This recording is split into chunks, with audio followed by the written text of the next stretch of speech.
আসসালামু আলাইকুম রহমতুল্লাহি ওয়া বারাকাতুহু। প্রিয় মুমিন মুত্তাকিন ভাই ও বোনেরা, আশা করি আল্লাহ পাকের অশেষ রহমতে আপনারা সবাই ভালো আছেন। আজকের ভিডিওটির আলোচনার বিষয় হচ্ছে গিয়ে ঋণ মুক্তির দোয়া। ঋণ থেকে বাঁচার জন্য কোন দোয়াটি পড়বেন এবং কি আমল করবেন। যারা বিভিন্নভাবে ঋণে জড়িয়ে গেছেন এবং ঋণের হাত থেকে বাঁচার জন্য কোনো রাস্তা খুঁজে পাচ্ছেন না, দেয়ালে পিঠ ঠেকে গেছে, কোথাও কারো কাছে কোনো সাহায্য সহযোগিতা পাচ্ছেন না, আপনি যদি প্রকৃতপক্ষে সত্যি ঋণগ্রস্ত হয়ে থাকেন, তাহলে আপনার জন্য বিশেষ একটি দোয়া অবশ্যই রয়েছে। আপনি যদি এই দোয়াটি সহি নিয়তে, খাস নিয়তে এবং বিশ্বাসের সাথে, ইকিনের সাথে দোয়াটি পাঠ করতে পারেন, তাহলে অবশ্যই আল্লাহ পাক আপনাকে কোনো না কোনো ভাবে ঋণের থেকে মুক্তির জন্য একটি রাস্তা তৈরি করে দেবেন। তবে যারা অন্যায়ভাবে ঋণে জড়িয়ে গেছে, খারাপ কাজ করতে গিয়ে বা খারাপ কোনো কিছু করতে গিয়ে ঋণে জড়িয়ে গেছে, তারা যদি এই দোয়াটি পড়ে তাহলে কোনো ফায়দা হবে না।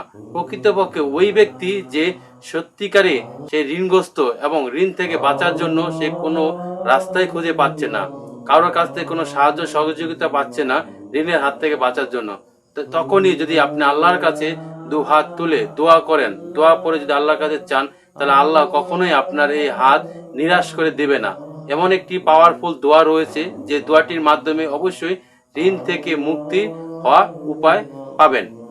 প্রিয় দর্শক, ঋণ থেকে মুক্তির জন্য যে দোয়াটি পাঠ করবেন, তবে এই দোয়াটি পাঠ করার আগে বেশ কিছু আমল রয়েছে, যে আমলটি করা খুবই জরুরি। তাহলে এখন চলুন আমরা জেনে নেই ঋণ থেকে মুক্তির জন্য বিশেষ কোন আমল রয়েছে।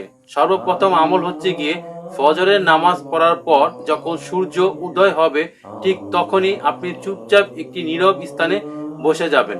বসে আপনি 100 বার দরুদ শরীফ পড়বেন, 100 বার সুবহানাল্লাহ, 100 বার আলহামদুলিল্লাহ, 100 বার লা ইলাহা ইল্লাল্লাহ পাঠ করবেন, অর্থাৎ জিকির করবেন।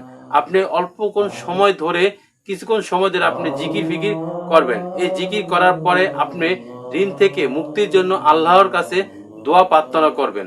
দোয়া করার পর আল্লাহর কাছে মোনাজাত করে সাহায্য চাইবেন।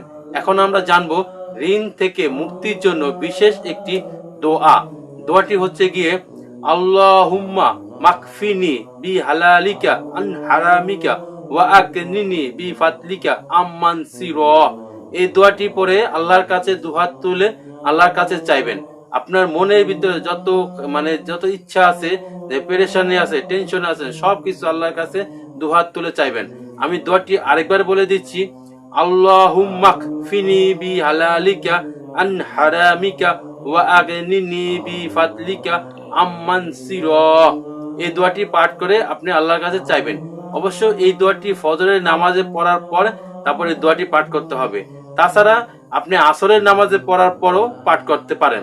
আসরের নামাজ পড়ার পরে তারপর নীরবে চুপচাপ এক জায়গায় বসে কিছুক্ষণ সময় ধরে জিকির করে তারপরে আল্লাহর কাছে এই দোয়াটি পাঠ করে তারপরে মোনাজাত করে আল্লাহর কাছে অবশ্যই চাইবেন। দেখবেন আল্লাহ পাক আপনাকে কোনো না কোনো ভাবে একটি রাস্তা বের করেই দিবে। এই দোয়াটির বাংলা অর্থ হচ্ছে গিয়ে, হে আল্লাহ, হারামের পরিবর্তে তোমার হালাল রুচি আমাদের জন্য যথেষ্ট করো, আর তোমাকে ছাড়া আমাকে কারো মুখাপেক্ষী করো না। নিশ্চয় তুমি স্বীয় অনুগ্রহ দ্বারা আমাকে সচ্ছলতা দান করো। প্রিয় মুমিন মুত্তাকিন ভাই ও বোনেরা, যারা ঋণগ্রস্ত আছেন, ঋণে জড়িয়ে গেছেন এবং কোথাও কোনো ভাবে কোনো সাহায্য সহযোগিতা পাচ্ছেন না, তখন একমাত্র আল্লাহর দরবার অবশ্যই খোলা আছে।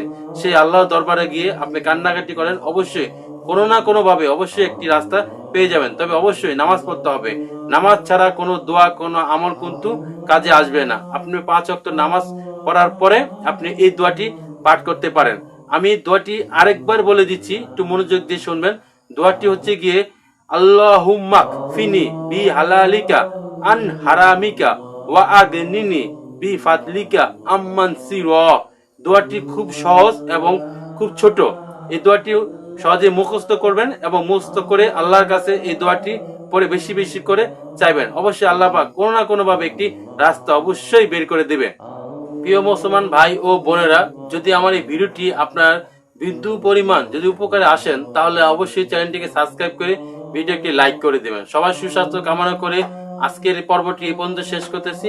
আসসালামু আলাইকুম রহমতুল্লাহি ওয়া বারাকাতুহু।